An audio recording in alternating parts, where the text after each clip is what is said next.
How you doing? Good morning. It's Uncle Lou here. That's right. It is me, Uncle Lou, live on LouTube for you. And boy, have I got a treat for you today.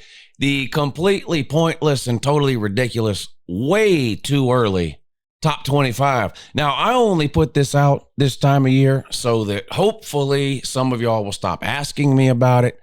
I know everybody puts out these top 25s. There was top 25s for next year being put out at halftime of the national championship game. So everybody does it. I don't like them when they're this early.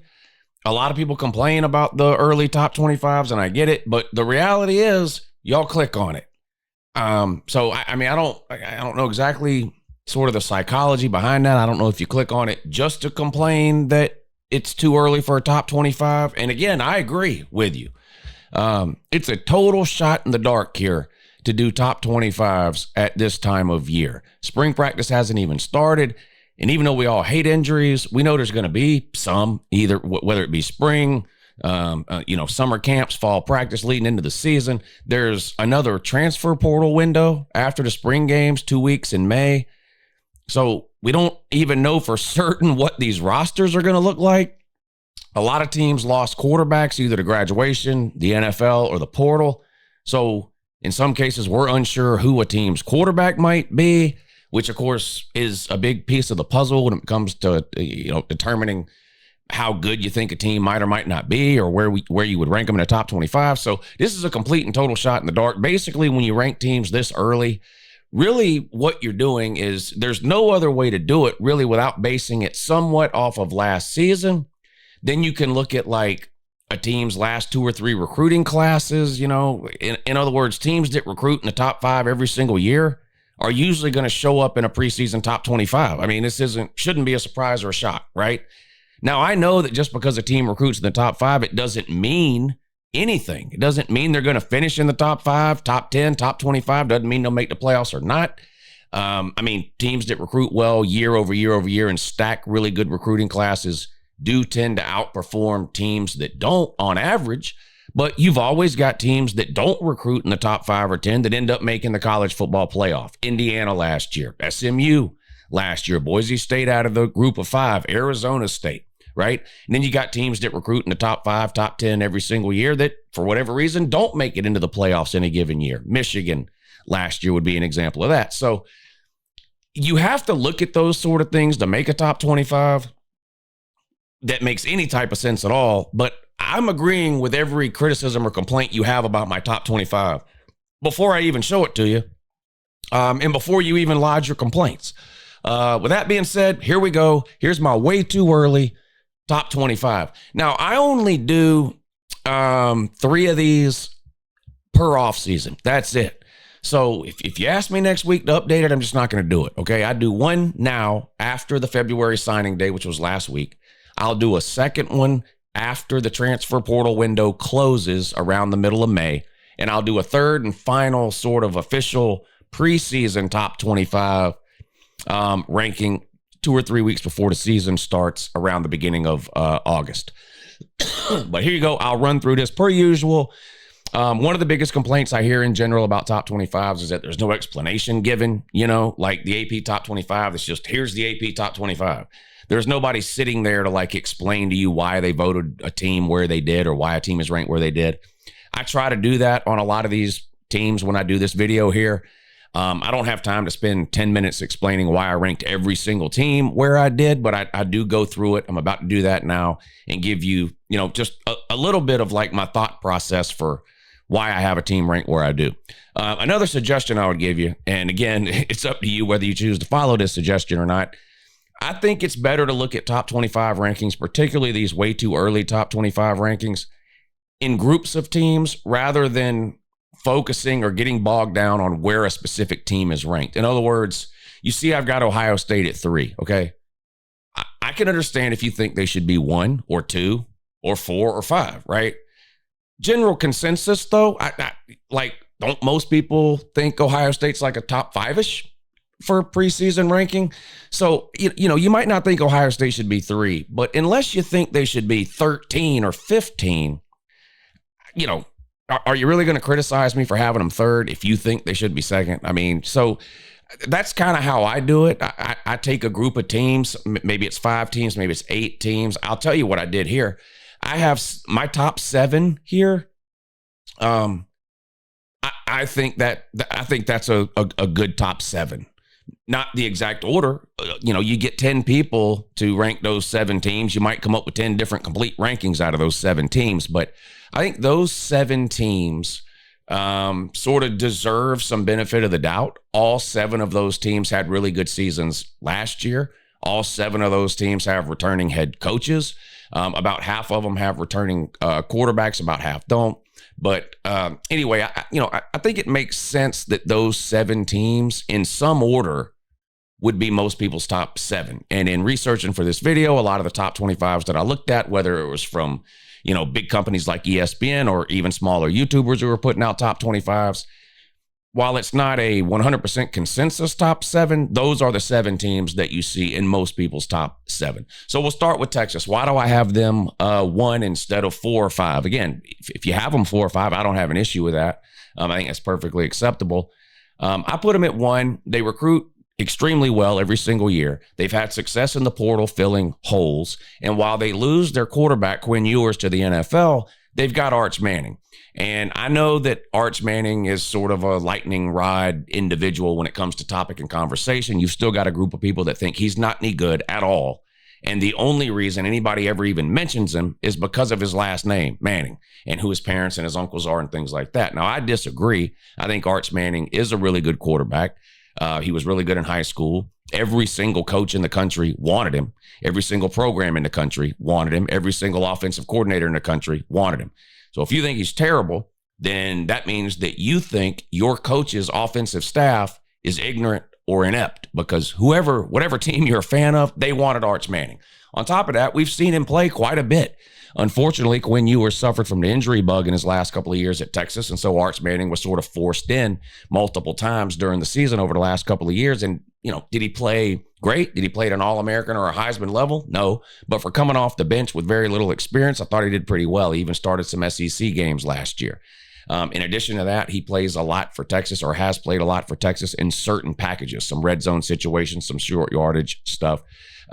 So while I would rather have a returning quarterback for my number 1 ranked team, I think Arch Manning is as close to being a returning quarterback without actually being a returning quarterback that you can get right now. So I've got Texas at number 1. They do lose some pieces from last year, but they've got a loaded running back room. Their running back room was depleted last year with injuries, so that should be fixed this year. They got some work to do on the offensive line. They lost a couple of pieces off defense, but they've got elite potential All-American players at all 3 levels of the defense. Again, through the portal, they've gone out and dressed some key positions of need here in the offseason. I like Sarkisian. I think he's one of the best offensive minds in the country. They were really good last year. Came up a little bit short in the SEC championship game against Georgia, but still made the playoffs and played pretty well in the playoffs. Second year in a row now that they've made the playoffs. Next year would be 3 if they were to make it again. I've got Texas number 1. I've got Clemson at 2. This, if I had to guess, this will be the one that probably gets the most amount of reaction or criticism. Clemson is loaded. Now, I've been down on Clemson for the last 3 or 4 years because they kept getting worse every single year. That was just the reality. They won the national title in 2018. They played for the national title in 2019.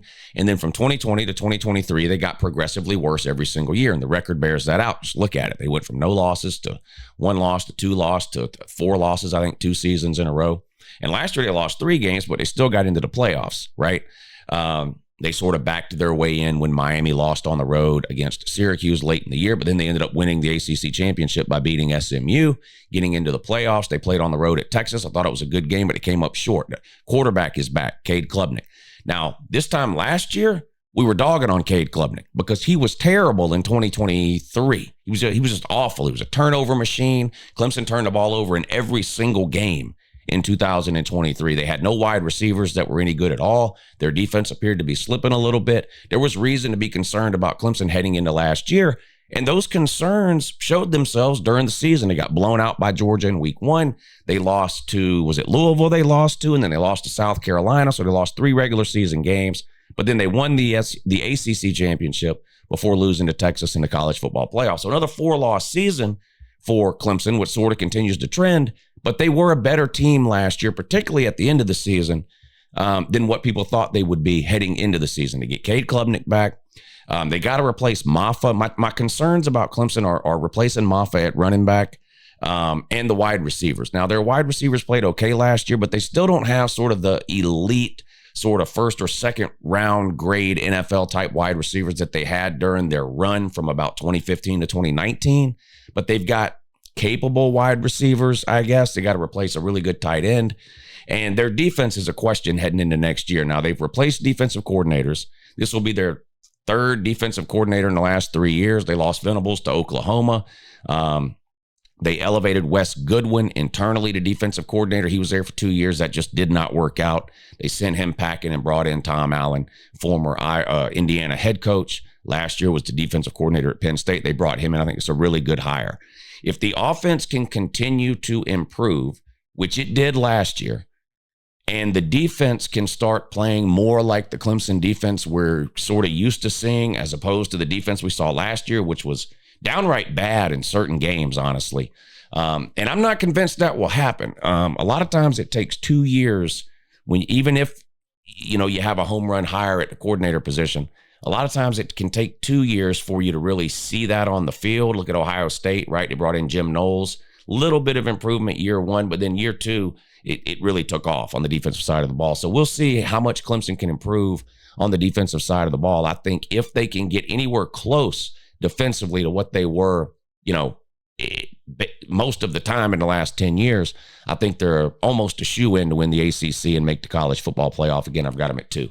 I've got Ohio State at 3. They were the best team in the country last year. I get that. And you always have some people that say, well, if they won the Natty, they should be number 1 until somebody beats them. No, they shouldn't. That's just not how college football works. You lose too many pieces year over year to just blindly rank the teams in the offseason the way they were ranked at the end of the previous season. Now, do I think Ohio State can win the national title again next year and repeat? Yeah, of course I do. I think they're one of the 2 or 3 best teams in the country. I've got them at 3 heading into the season. But the reality is they lost their starting quarterback. They're going to be playing a quarterback, most likely Julian Sayin, who's never started a game. He's got a lot of talent, but we've never seen him play at the college level, right? Now he's going to have an embarrassment of riches per normal at the wide receiver position to toss the ball around to, but they lose 2 really good running backs in Quinshon Judkins and Travion Henderson. They return some pieces on the defense, lose some pieces on the defense, and they're replacing both of their coordinators. Chip Kelly off to the NFL, and defensive coordinator Jim Knowles took another defensive coordinator job. So they've had to replace both coordinators, their starting quarterback, running backs. I still think the offensive line needs to improve a little bit. Now, it was good enough last year for them to win it all in the end, but that offensive line almost cost Ohio State a shot at the playoffs. You got to remember, Ohio State was this close to not even making the playoffs. They lost to Oregon to start the season. They lost to Michigan to end the season. And then they had that game around the midpoint against Nebraska where they really had to survive at the end. And it was because of the play of the offensive line. So the offensive line needs to continue to improve. They're going to have to obviously get good quarterback play out of whoever it is that takes Will Howard's place. I'm guessing Julian Sayin. And we're going to have to see how those 2 new coordinators sort of fit in with what's going on there at Ohio State. But they're going to be one of the most talented teams in the country again in 2025. All right, I've got Penn State at 4. I have a feeling this will be another one that I get some pushback on. Again, it's a team that was really good last year. They made the playoffs, right? They lost to Oregon in the Big Ten championship game, but I thought that was probably the best game I've seen Penn State play in maybe 10 years. Their offense has been an issue for as long as we all can remember, and something clicked for Penn State in that Big Ten championship game. And even though they lost, they were able to move the ball up and down the field against Oregon. They were able to put points on the board. They did that in the first couple of rounds of the playoffs before coming up short against, was it Notre Dame they lost to in the Orange Bowl? I think it was. Anyway, but Drew Aller is back at quarterback. And for reasons that I can't figure out, both of their running backs have decided to return, and they are both NFL running backs that would have been drafted this year. Nick Singleton and Katron Allen, is that the other one's name? They're going to have one of the best running games in college football. Their offensive line is always really, really good. Again, same questions with Penn State that you have a lot of years. What are they going to have on the outside? They've tried recruiting. They've tried development. They've tried portal. Nothing has really popped on the outside for Penn State at the wide receiver position in what seems like forever. In the national title game, I don't think I don't think Penn State had a wide receiver make a single catch in the national, not the national title game. Was it the game against Notre Dame that they lost? Anyway, they've got very little on the outside in terms of returning production. They've got potential, but they always have potential, and it fails to show up when they need it the most, generally speaking. They also lose Warren, that sort of do-it-all tight end. They get a lot back on defense. They lose Abdul Carter, probably their best player, but they've got a really good defense. Replacing the defensive coordinator, though, so we'll see. But again, I put a lot of stock into returning quarterbacks. Drew Aller is better than his reputation. I think Drew Aller suffers from Penn State fatigue. Not him personally. I mean, like the college football fans in general have Penn State fatigue. That's what I pick up anyway. Penn State's ranked in the top 10 or 15 every single year, and then they never win the Big Ten. And so they get this reputation that they're not any good. Well, the reality is Michigan and Ohio State have been two of the best 10 teams in the country 4 of the last 5 years, and Penn State has not been able to pass them, right? That doesn't make Penn State terrible. It made them the 3rd best team in the Big Ten for a long time. Problem was we had a 4-team playoff, so they were always on the outside looking in. They would have made a 12-team playoff almost every single year under James Franklin, right? Now, I know that doesn't matter. We didn't have a 12-team playoff, but we do now, and they made it last year. I won't say they nearly won the Big Ten, but they gave Oregon a hell of a game in that Big Ten title game. And I think they're going to be sort of the typical Penn State again next year that we're used to seeing, unless Drew Aller can take another step forward. But look at the stats from Drew Aller last year. Again, he played better than whatever you think he played. That's what I mean. We have this sort of there's a reputation around Penn State, and so we almost just go, well, Drew Aller's not any good. And I'll admit, he had me yelling and screaming in here multiple times this past season too. But when you look at his overall body of work over the course of the season, he had a pretty good year. If he could improve a step and they can finally find something on the outside, which they've not been able to do in what seems like forever, I think there's a pretty good chance we see Penn State in the playoffs yet again. I've got Notre Dame at 5. The thing with Notre Dame, now they lose Riley Leonard, the quarterback, but I don't really know how big of a deal that is, honestly. Now, he could get you 3 or 4 yards on 3rd and 3 almost 100% of the time, and that was amazing, but he wasn't a great passer of the football. He wasn't some sort of dynamic quarterback who was going to break off a bunch of 80-yard runs. He was a typical game-managing quarterback, and that's all Notre Dame needed last year. They were loaded almost everywhere else, right? They even had a couple of wide receivers that I thought had good seasons. They both come back too. Faison and Jaden Greathouse, is that his name? So 2 pretty good wide receivers on the outside. They got to figure out the quarterback situation. Jeremiah Love is back at running back. He's one of the best running backs in all of college football. You know they're going to have a good offensive line because they do every single year, and they got to replace Xavier Watts on the back end of the defense, an All-American safety.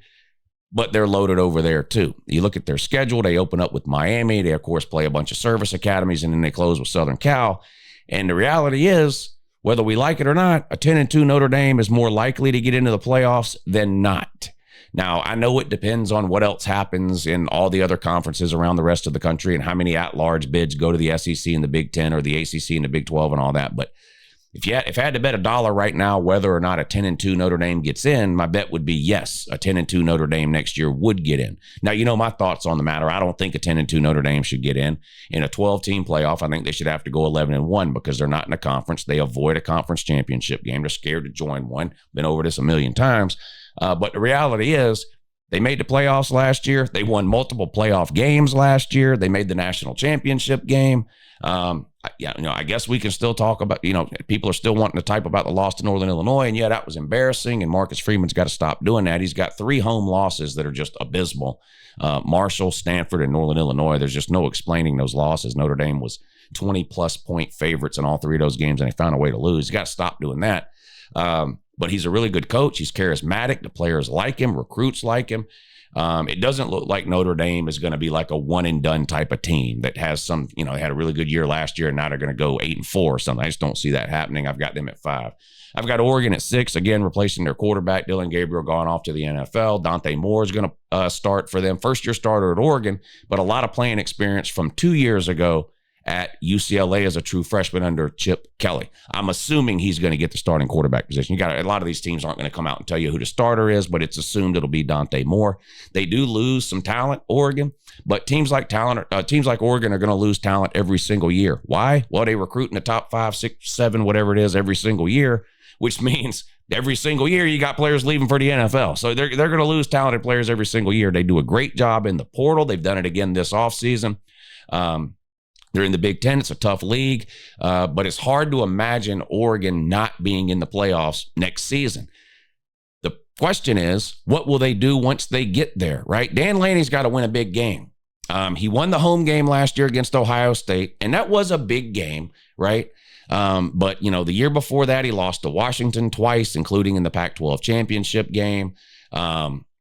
Last year, they get a bye and then get absolutely just destroyed in their first playoff game of the Rose Bowl game against that same Ohio State team that they had beaten earlier in the year. He's got it feels like he's sort of bumping his head on a ceiling. Now, it's a really high ceiling.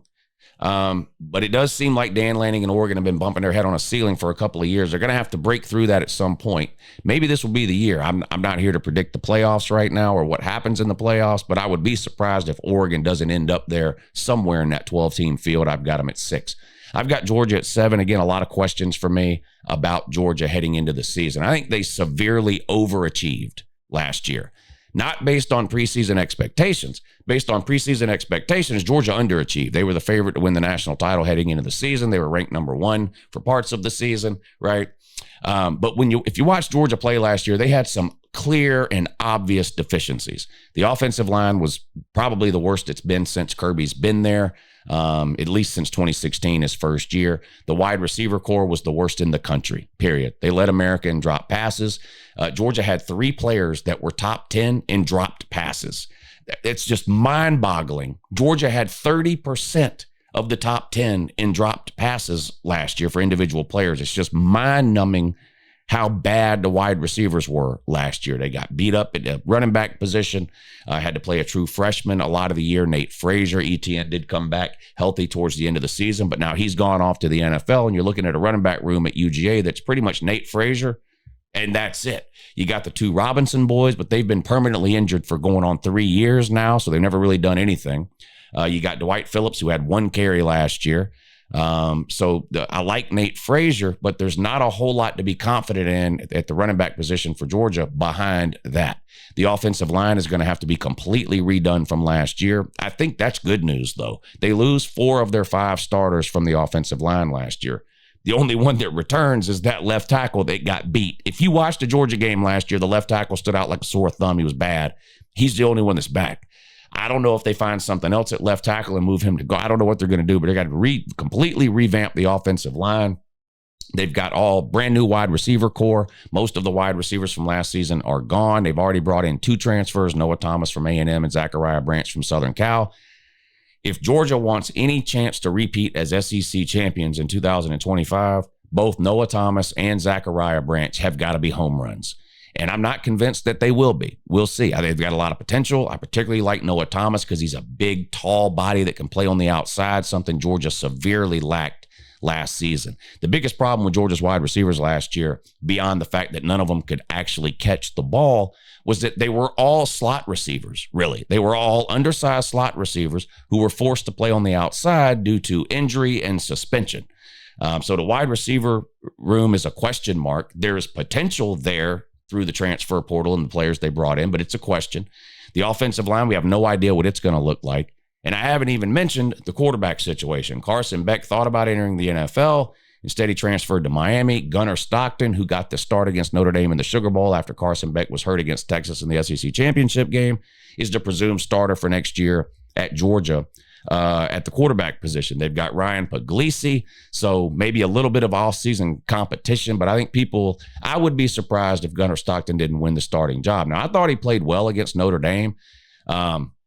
He completed his passes at a high percentage. He had about 230 yards passing behind a terrible offensive line. He had no time to throw the ball. He didn't run the ball well, which was a surprise to me. That's one of the upsides or potential upsides of a Gunnar Stockton as opposed to somebody like Carson Beck, is his ability to run the ball. Georgia either chose not to do that or Gunnar Stockton chose not to do that in the Sugar Bowl game against Notre Dame. We didn't see much of that at all, but he's got 1 start.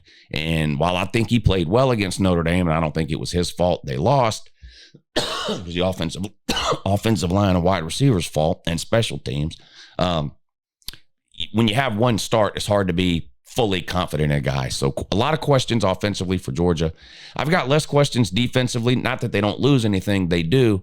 But I trust Kirby Smart on the defensive side of the ball. It's been a long time since Georgia's had a quote-unquote bad defense. So I almost blindly trust Kirby over there. But I've got Georgia at 7 heading into the season.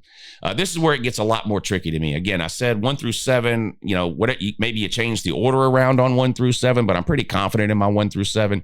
After that, it's a lot of throwing darts at the wall. I've got Iowa State at 8. They had one of their best seasons in school history last year, coming about this close from making the Big 12 championship game or from making the playoffs.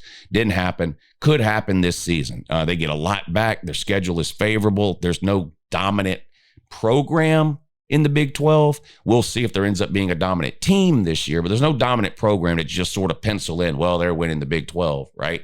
It's going to be kind of like last season. Maybe it's BYU. Maybe it's Kansas State. Maybe Arizona State repeats. I'm a little lower on Colorado this year than last year because they lose Travis Hunter and Shedeur Sanders, so I don't know about them. But anyway, it's sort of hard to piece together the Big 12. So, why not Iowa State?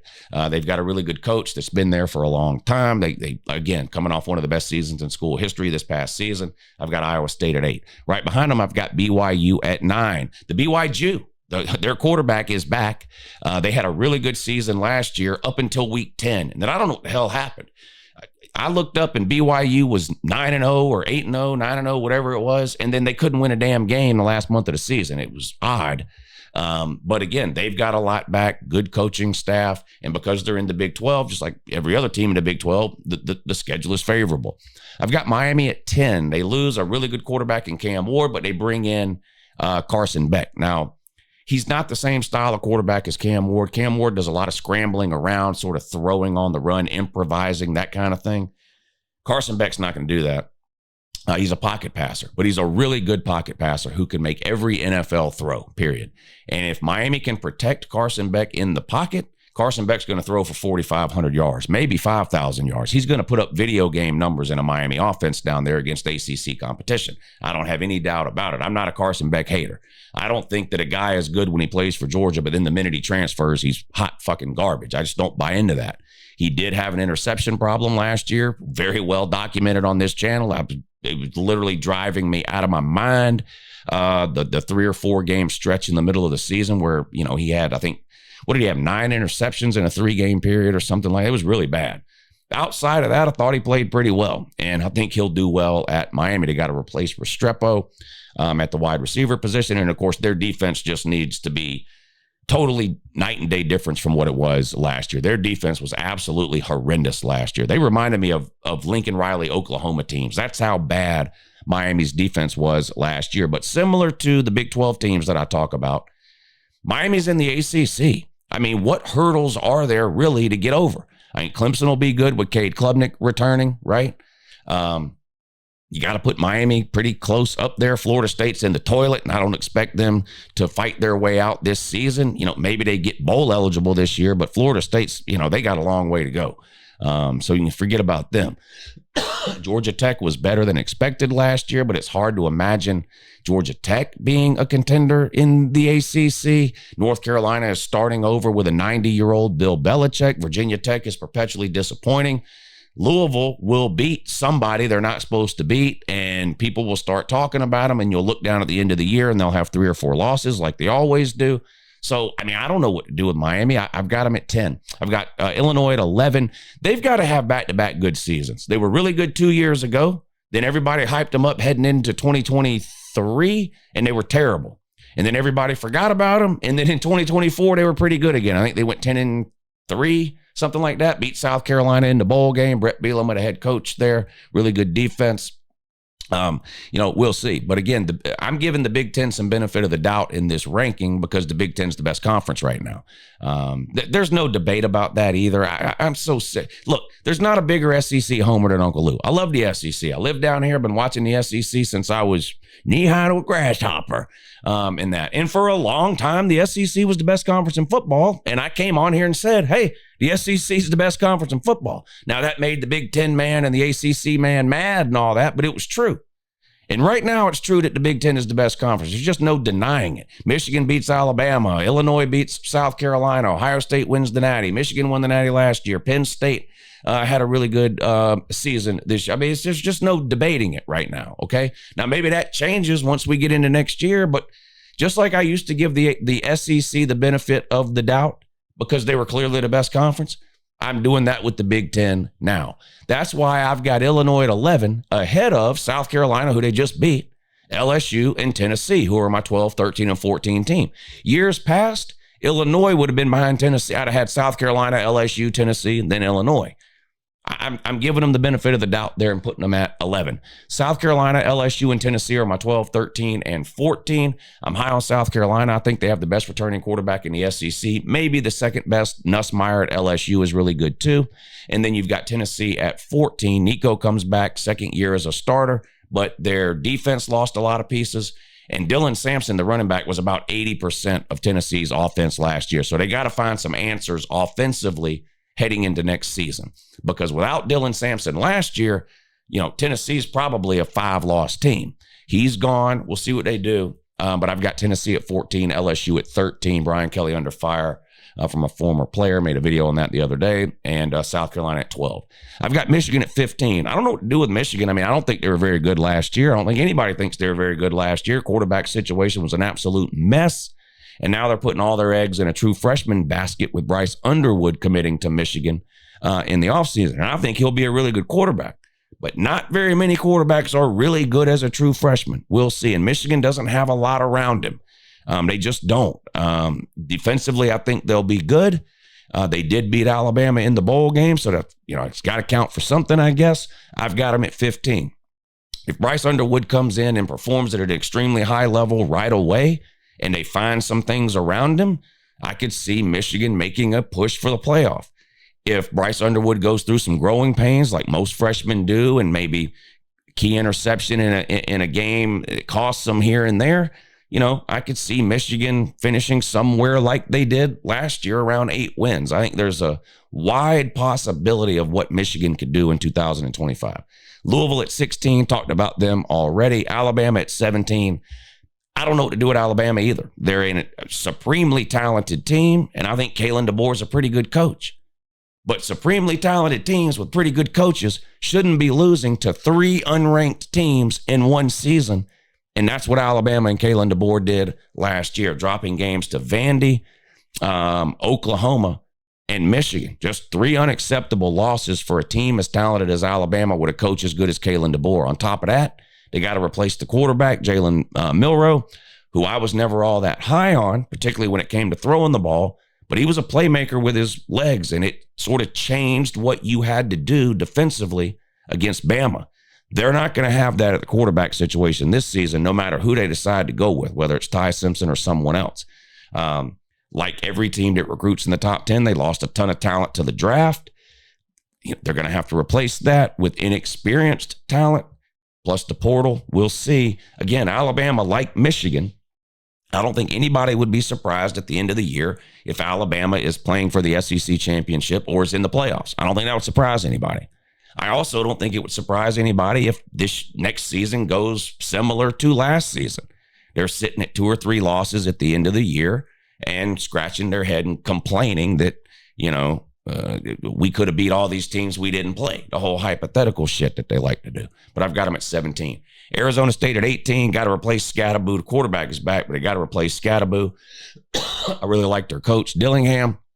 And again, being in the Big 12, there's just not a lot of dominant programs you have to leap over. In fact, they are the dominant program right now. They won the Big 12. I've got Kansas State at 19. Avery Johnson comes back at quarterback. Really like him. Again, with Kansas State, I like the coaching staff. And again, in the Big 12, if they can beat a couple of, when it comes down to the Big 12, you're looking at, in my opinion, the same teams you were looking at last year minus Colorado. So Iowa State, Kansas State, Arizona State, BYU. If you can beat a couple of those teams in the regular season, then you're going to have a shot at the end of the year to get yourself into the Big 12 title game. And it doesn't matter what your record is. If you get into the Big 12 title game, you got a chance to make the playoffs. I've got Arizona State at 18 or Kansas State at 19. Navy, I've got at 20. They get a lot back, including their quarterback. And look at the schedule. They're going to be the favorite to win their conference. So remember, somebody from the group of five's got to get in. I would probably go with Navy right now. I've got Boise State at 21. Again, I'm giving them benefit of the doubt. They tend to be good more years than they're not. I know they lose Alberti and Worthington Smith at running back. But again, look at who they play. Look at the conference they're in. And keep in mind that the highest ranked group of five team is guaranteed to get in. I have no idea who it'll be. This is not a playoff prediction. But if you're forcing me right now to say, hey, Lou, give me two group of five teams that you think could make the playoffs last year, I don't know of two better than Navy and Boise State. I've got SMU at 22, impressive first season in the ACC last year, not just first season in the ACC, first season as a Power 4 team, and nearly won it.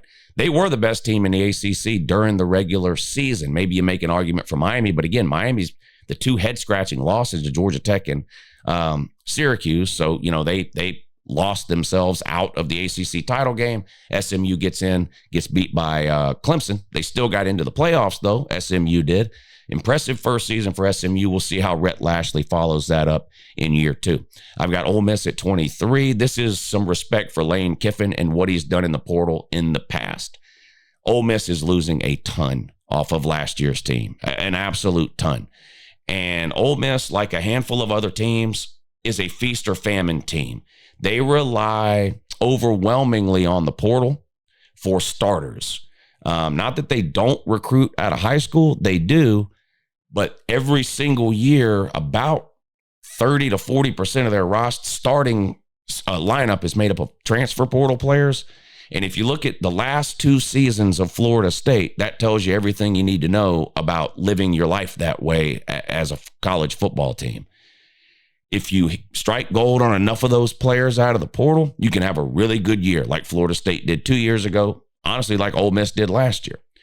If you miss on enough of those players, you can go 2-10 like Florida State did last year. Now, I don't expect Ole Miss to go 2-10 because Lane Kiffin's just a way better coach than Mike Norvell, who has no idea what he's doing, Mike Norvell, whereas Lane Kiffin does. But I've got them at 23.